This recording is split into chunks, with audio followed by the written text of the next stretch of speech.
भजन संहिता उसका 90। कुछ वचन मैं आपके लिए जस्ट पढ़ना चाहता हूँ। वचन 17, 90 का वचन 17 इस प्रकार से लिखा है।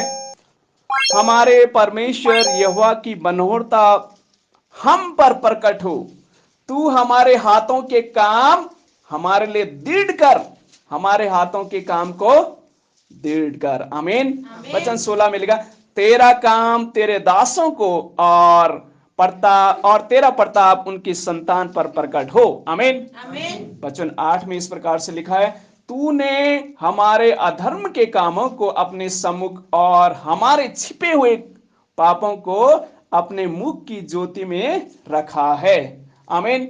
ओके, दूसरी बात जो मैं आपको बताना चाहता हूं, समझाना चाहता हूं, वो ये है, परमेश्वर आपके हाथों के कार्य को क्या करेगा? आशीष देगा। आमीन।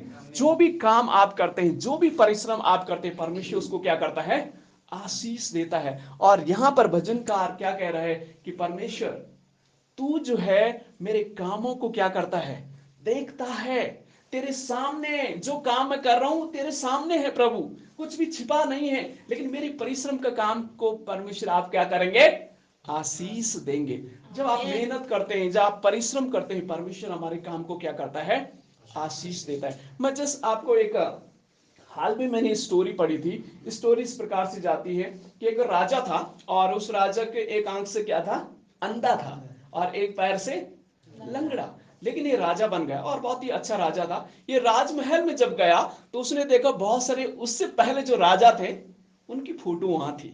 और इसने कहा कि मेरी ऐसी खूबसूरत फोटो बनाई जाए जो लोग मुझे याद करेंगे। तो पूरे जो पेंटर थे उसके राजमहल में लोगों को बुलाया गया और कहा कि मेरी खूबसूरत पिक्चर बनाना है जो लोग याद करेंगे। तो सब लोग कहेंगे अरे भाई खूबसूरत कैसे बनाएंगे, आंख तो अंधी है, पैर तो लंगड़ा है, कैसे खूबसूरत बनाई जाए? सबने मना किया। मतलब किसी का अंदर वो हौसला नहीं था कि राजा को बोले मैं खूबसूरत बना सकता हूं। लेकिन राजा ने कहा अगर कोई खूबसूरत मेरी पिक्चर बनाएगा, फोटो बनाएगा, तो उसको मैं राजमहल में बहुत सारा धन भी दूंगा और रहने के लिए राजमहल में जगह भी दूंगा। तो उसमें एक बुजुर्ग था पीछे, उसने हाथ खड़ा कर दिया कि राजा मैं बनाऊंगा। तो जितने भी पेंटर थे, स्मार्ट पेंटर थे, बुद्धिमान थे, उन्होंने हंसी उसके उठाया, यार कहा ये पागल हो गया, ये कैसे सुंदर बनाएगा, हम भी देखते। तो इसने कहा मुझे कम से कम आप 6 महीने का समय दो। और 6 महीने गुजर गए। 6 महीने के बाद लोगों की बड़ी आंखें बड़ी खुली थी, कैसे खूबसूरत बनाता हम देखते हैं। तो राजा ने राजमहल में सब लोग वहां पर बैठे हुए थे और उसको बोला लाओ भाई पिक्चर लेके आओ। तो पहले तो सबसे पहले राजा ने उसे तो राजा देखता ही रह गया। एक आंख तो अंधी थी लेकिन एक आंख से देखते ही रह गया और कहा शाबाश, वेल डन। तो सब बड़े आश्चर्यचकित थे, क्या खूबसूरत बनाई होगी इसने। जब सब लोगों को दिखाया गया तो मालूम उसने कैसी पिक्चर बनाई थी? राजा को घोड़े में बैठाया था और घोड़े में बैठाया तो एक पैर तो जो लंगड़ा पैर था वो तो दिखाई नहीं दिया एक तरफ। और उसने क्या किया, तीर होता है ना, आंख ये मुंह शूट कर रहा है, एक आंख बंद और एक हाथ से तीर। और सब लोग आश्चर्यचकित हो गए। और उसको राजमहल में घर भी मिला और जगह भी मिली और सोना चांदी भी मिला। कहना क्या चाहता हूं, आप और मैं मेहनती बने। क्या बने? परिश्रम करने वाले। सब लोगों के मन में वो विचार में नहीं गया और उन्होंने मेहनत करना भी नहीं चाहा। जब आप मेहनत करने के लिए इच्छा करते हैं ना, परमेश्वर बुद्धि देता आपको कैसा करना है। आमीन। तो आपको क्या करना है? मेहनती बने, है ना? आलसी मत बने। ये आसान है, ये नहीं हो सकता है।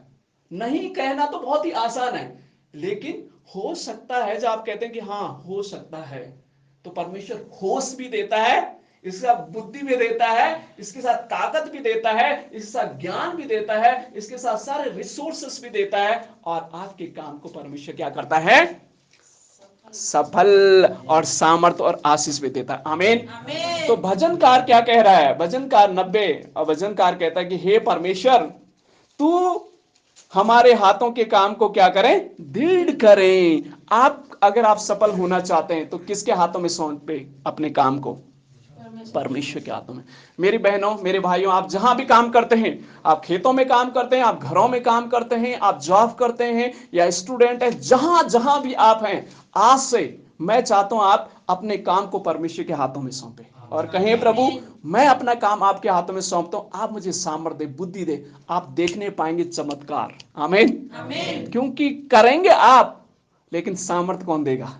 परमेश्वर। और सब लोग चकित हो जाएंगे और आश्चर्यचकित हो जाएंगे कि ये बहन और ये भाई, इनके काम कितने आशीषित हैं। बाइबल में उदाहरण है यूसुफ, वो जो भी काम करता था आशीषित हो जाता था। और ये दास एक गुलाम लड़के को मिस्र देश का, उस समय मिस्र देश सबसे रीच और धनी देश जाना जाता था, उस देश का प्रधानमंत्री बना। आमीन। आप ऊंचाई में जाना चाहते हैं, आप अपने जीवन में सफल होना चाहते हैं, लेकिन काम नहीं करना चाहते, मेहनती बने, परिश्रम करने वाला बने। जब आप मेहनत करेंगे, परिश्रम करेंगे, परमेश्वर आपको आशीष देगा और आपके जीवन के द्वारा दूसरे लोग भी आशीष को प्राप्त करने पाएंगे। आमीन। प्रभु इन वचनों के द्वारा आपको आशीष दे। God bless you.